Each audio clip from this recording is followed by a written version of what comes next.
দাবানল আর তীব্র তাপপ্রবাহে পড়ছে ইউরোপের বিস্তীর্ণ অঞ্চল।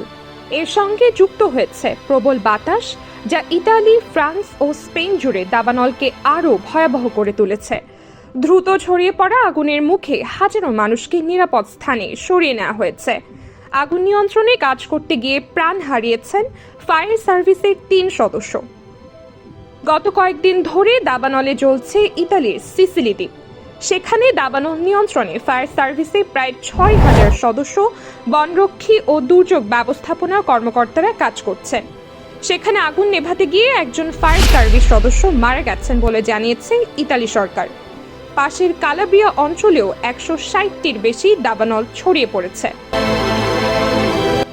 দক্ষিণ পশ্চিম ফ্রান্সের লেপর্জ এলাকায় দাবানলের মুখে অনেক নাগরিক নিরাপদে আশ্রয় যেতে বাধ্য হয়েছেন। বোর্দো এলাকার কাছে সমুদ্র তীরবর্তী পাইন বনে দাবানল ছড়িয়ে পড়ায় বৃহস্পতিবার 10,000-এর বেশি পর্যটককে নিরাপদ জায়গায় সরিয়ে নেওয়া হয়েছে। ফরাসি কর্মকর্তারা জানিয়েছেন, গত বুধবার থেকে লেপর্জের দাবানলে 2,400 হেক্টর এলাকা পুড়ে গেছে।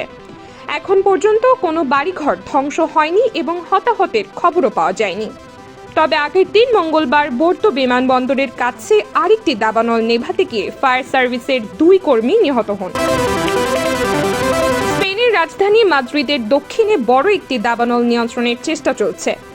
মাদ্রিদের উত্তরে গুয়াদালাহারা প্রদেশে আরও বড় একটি দাবানল নেভাতে ফায়ার সার্ভিসের শত শত কর্মী কাজ করছেন। এই দাবানলে ইতিমধ্যে প্রায় 32,000 হেক্টর এলাকা পুড়ে গেছে। এদিকে ইউরোপীয় স্যাটেলাইট ব্যবস্থা EFFIS এর তথ্য বলছে, 2026 সালের গ্রীষ্মের অর্ধেকও শেষ হয়নি।